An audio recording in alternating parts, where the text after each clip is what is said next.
kalau ini kemudian diartikan bahwa Pak Jokowi disanjung ribuan orang, ratusan orang masih berkunjung ke rumah Pak Jokowi, dan kemudian fans fanatiknya kemudian mengklaim bahwa ini adalah sebuah tanda Pak Jokowi sangat disayangi dan sebagainya, ya sudahlah, biarkan aja. Kalau klaim-klaim semacam itu, keyakinan semacam itu kemudian bisa membuat mereka bahagia, biarkan saja.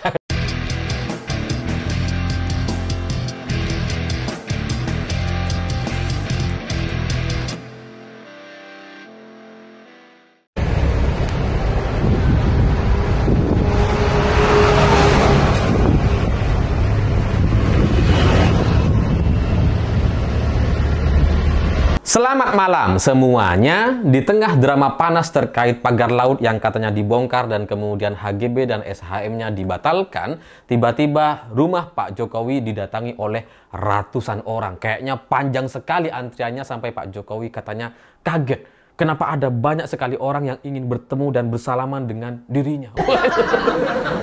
Wah, para pemuja dan pemuji Pak Jokowi tiba-tiba mengatakan bahwa ini adalah sebuah gerak semesta, bahwa Pak Jokowi itu sangat dicintai oleh masyarakat Indonesia. Ini buktinya, ada ratusan orang yang rela antri untuk bertemu dengan Pak Jokowi. Ya, sebenarnya kalau kita melihat dari sisi yang lebih logis gitu ya, memang ada banyak orang yang ingin ketemu dengan Pak Jokowi atau mendatangi rumah Pak Jokowi. Ada juga sebelumnya adalah wisatawan, ada juga yang sempat berlutut untuk bertemu dengan Pak Jokowi dengan segala dramanya. Saya nggak ngerti gimana ceritanya gitu ya, tiba-tiba ada videonya, mungkin temennya gitu ya, ada orang yang ketika Pak Jokowi lewat berlutut. Dan sekarang kemudian yang paling baru adalah ratusan orang antri untuk bertemu dan berjabat tangan atau berfoto dengan Pak Jokowi. Kalau kita analisa dari sisi peristiwa sejak Oktober 2024 lalu sampai sekarang Januari 2025, dalam beberapa bulan terakhir ini sebenarnya kejadian antri di rumah Pak Jokowi sampai ratusan orang itu kan sebenarnya hanya sekali. Sebelumnya nggak ada gitu. Atau bahkan sebenarnya kemarin tuh nggak nyampe 100 lah, paling 40-an orang gitu. Cuma antri panjang, yang namanya antri gitu ya. Dan ini sekali lagi hanya terjadi sekali saja, tidak setiap hari sebenarnya gitu. Dan ya belum pernah terjadi atau terulang kedua kalinya. Ya karena memang kejadiannya hanya sekali. Ada banyak yang antri terus kemudian Pak Jokowi kaget. Katanya, oh kok banyak ya orang. Kalau hari-hari sebelumnya ya nggak ada gitu, atau bahkan pernah sehari itu nggak ada sama sekali. Bahwa ada orang kadang-kadang datang ke Pak Jokowi 2, 3 orang, 4 orang, 5 orang, iya. Tapi kemudian setelah itu ya selesai begitu saja gitu. Dan gara-gara video ini ramai diperbincangkan di media sosial, katanya ini adalah sebuah tanda bahwa Pak Jokowi sangat dicintai dan sebagainya. Di sisi lain, orang-orang yang tidak sepakat dengan itu mengatakan bahwa ini adalah settingan, diatur, atau ya ini diskenariokan, sama lah seperti demonstrasi yang disiapkan massanya. Sehingga terjadilah kerumunan di rumah Pak Jokowi seperti itu. Karena ya kejadiannya memang hanya sekali. Kalau dalam analisa saya gitu ya, dan saya yakin ini yang paling benar lah. Yang paling benar adalah sebenarnya ini ya saling memanfaatkan saja gitu. Jadi ya ini soal berbagai kepentingan Pak Jokowi, kepentingan orang-orang di rumah Pak Jokowi yang ingin ya atau suka ada orang-orang yang antri ya kalau bertemu dengan Pak Jokowi, atau banyak orang bertemu dengan Pak Jokowi, itu orang-orangnya Pak Jokowi itu suka dengan itu gitu ya. Terus kemudian di sisi lain para biro travel atau wisatawan gitu ya yang membawa wisatawan itu juga suka kalau kemudian bisa mendapatkan spot baru atau tempat baru atau tempat pemberhentian baru. Karena oke, ini mungkin banyak orang yang masih nggak paham gitu ya. Kok bisa tiba-tiba nyambung ke agen travel atau biro wisata? Karena gini, ketika kita melihat Masjid Sheikh Zayed di Solo untuk pertama kalinya ketika dia kemudian selesai dibangun, entah gimana ceritanya, Masjid Sheikh Zayed ini tiba-tiba juga menjadi satu titik pertemuan kelompok wisatawan gitu. Orang-orang yang datang untuk wisata selalu ditawarkan untuk ke Solo, untuk mampir ke Masjid Sheikh Zayed. Dan mereka senang dengan itu. Atau bahkan ada juga orang-orang yang pengen tahu, hanya pengen tahu Masjid Sheikh Zayed. Mereka nggak punya tujuan apa-apa dari kampung, dari desa, terus kemudian pengen ke Masjid Solo. Ada ada tuh saudara-saudara saya atau teman-teman saya juga melakukan hal yang demikian gitu. Pengen tahu aja karena viral di sosial media, terus kemudian ya pengen mampir, pengen sholat dan sebagainya. Entah gimana ceritanya Masjid Syekh Zayed ini tiba-tiba menjadi satu tempat wisata atau jadi salah satu destinasi tempat ziarah. Padahal nggak ada keramat-keramat. Saya juga agak ngerti. Dan kalau kita mau berpikir secara rasional, kalau kita mau berpikir secara logis, kalau kita saksikan bagaimana Masjid Syekh Zayed itu berdiri di tengah-tengah kota Solo, itu benar-benar menyedihkan sekali. Saya nggak tahu ya, kalian itu punya perasaan yang sama atau enggak dengan saya. Tapi coba kalian lakukan ini. Kalian, kalau ada di Solo, kemudian ada di titik atau dekat arah pandangnya dengan Masjid Syekh Zayed itu, coba kalian perhatikan. Itu mengerikan gitu, mengerikan sekali. Karena masjid ini berada di tengah-tengah kota yang agak-agak kumuh sebenarnya. Agak-agak kecil tempat-tempat rumah-rumah atau toko-toko di sekitar mereka. Di sekitar masjid ini gitu. Tapi tiba-tiba berdiri masjid begitu megahnya yang kemudian itu diagung-agungkan atau menjadi tempat ziarah atau tempat orang-orang berwisata. Saya pribadi merasa itu sebuah kesalahan atau sebuah kejanggalan gitu. Karena nggak tega rasanya melihat masjid yang begitu mewahnya terus kemudian dikelilingi dengan rumah-rumah yang ya nggak sebanding lah dengan masjidnya gitu. Masjidnya begitu luar biasa besar, sangat dominan sekali dan memakan banyak tempat di tengah-tengah kepadatan kota Solo. Ini adalah sebuah masjid yang sangat luar biasa yang kalau orang-orang Islam atau orang-orang yang pernah belajar atau nyantri pasti ada sedikitlah perasaan ketika melihat masjid ini kayak, aduh kayaknya berlebihan ya gitu ya.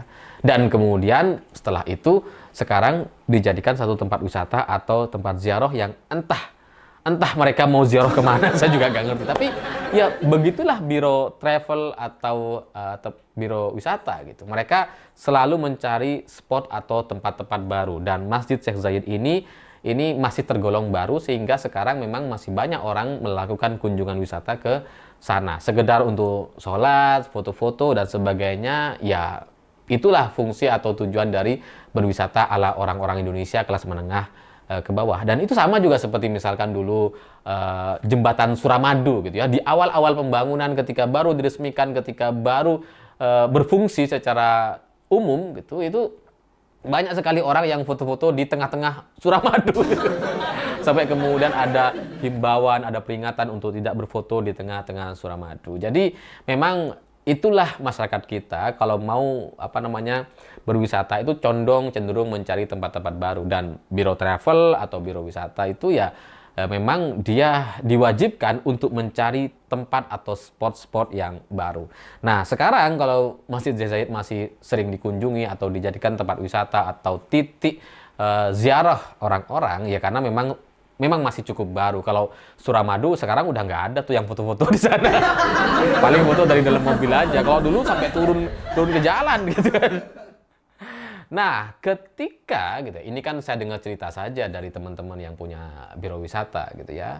Ketika ada orang kemudian sudah berkunjung ke Solo, ke Masjid Syekh Zayed gitu ya. Ini coba kita bayangkan kalau kalian menjadi salah satu dari anggota wisatawan gitu ya, atau anggota dari orang-orang yang naik bus berwisata ke Masjid Syekh Zayed. Tiba-tiba kemudian ditawarkan untuk berkunjung dan bertemu dengan Pak Jokowi.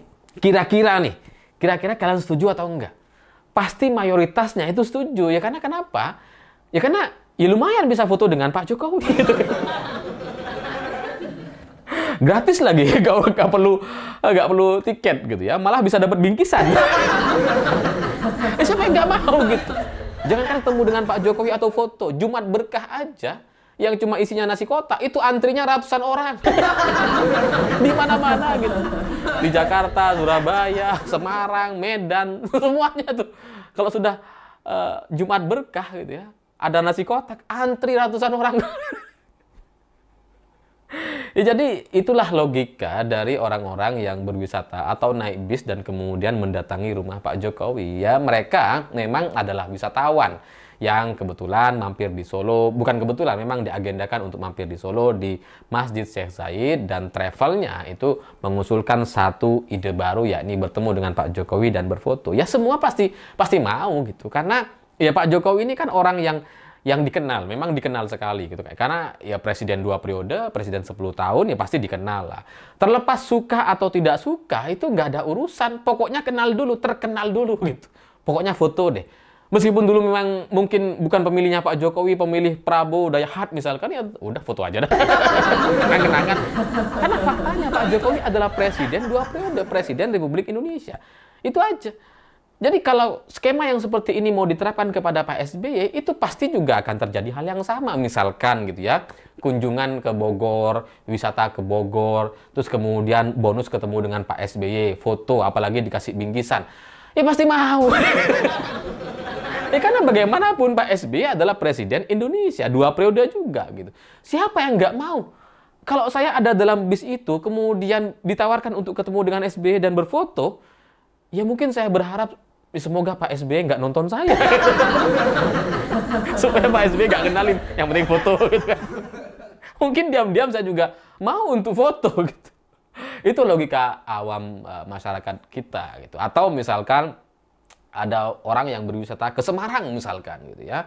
Terus kemudian ditawari untuk mampir ke rumah Bos Jarum atau Pak Budi Hartono. Bos Jarum itu kan terkenal sekali gitu. Itu sekalipun orang nggak ngerokok sekalipun, kalau ditawarkan untuk ketemu dengan Bos Jarum, pasti mau. Pasti pengen foto, pengen salaman. Apalagi kalau dapat bingkisan gitu kan. Atau siapa lagi di Semarang? Ada Pak Irwan Hidayat gitu ya, pemilik Sido Muncul atau hotelnya Tentrem di Semarang gitu ya. Itu kalau ada orang kemudian lewat ke Semarang lagi main di mana ya, pokoknya ada tempat wisata di Semarang gitu ya. Terus kemudian ditawarkan gimana kalau kita ke Hotel Tentrem gitu kan gitu ya.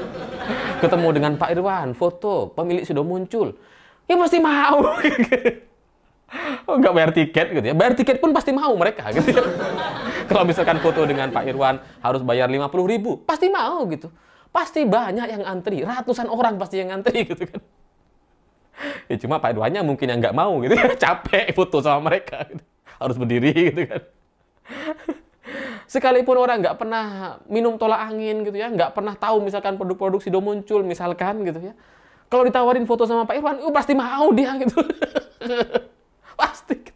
pasti pengen foto. Itulah logika sederhana manusia kita atau masyarakat di Indonesia yang memang rata-rata itu ya gimana gitu, emang suka aja foto atau ketemu dengan orang-orang penting di sini gitu. Jadi kalau ini kemudian diartikan bahwa Pak Jokowi disanjung ribuan orang, ratusan orang masih berkunjung ke rumah Pak Jokowi, dan kemudian fans fanatiknya kemudian mengklaim bahwa ini adalah sebuah tanda Pak Jokowi sangat disayangi dan sebagainya, ya sudahlah, biarkan aja.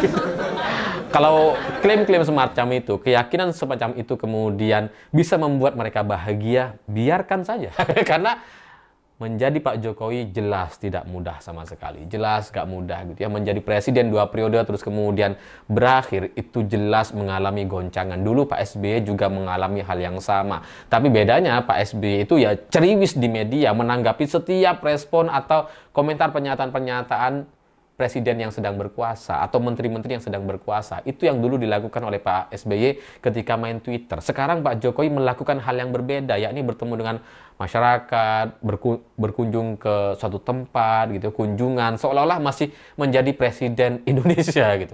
Jadi memang itu adalah sesuatu yang tidak mudah. Berkuasa 10 tahun, berkuasa penuh, yang punya pesawat presiden, yang kemana-mana dikawal, yang kemana-mana di setiap daerah banyak orang menyambut, jangankan masyarakat, pejabat-pejabat kita juga semua tunduk gitu ya. Itu memang adalah sesuatu yang tidak mudah untuk kemudian ditinggalkan dan berakhir begitu saja. Butuh penyesuaian, butuh pengalihan seperti halnya Pak SBY yang kemudian melakukan aktivitas lukis di mana-mana, itu dalam rangka untuk menghilangkan bayang-bayang soal post power syndrome. Karena tanpa Pak SBY melukis, mungkin dia akan lebih sering nge-tweet itu, akan sering ngomentari Pak Jokowi, ngomentari kabinet-kabinet atau mengomentari menteri-menteri yang sedang berkuasa gitu.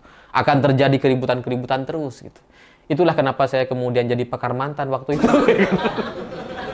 Nah, Pak Jokowi sekarang juga nampaknya mengalami hal yang sama, tapi kemudian ditangani dengan cara yang berbeda, yakni menunjukkan seolah-olah masih disayangi oleh masyarakat Indonesia. Memang itu adalah sesuatu yang tidak mudah.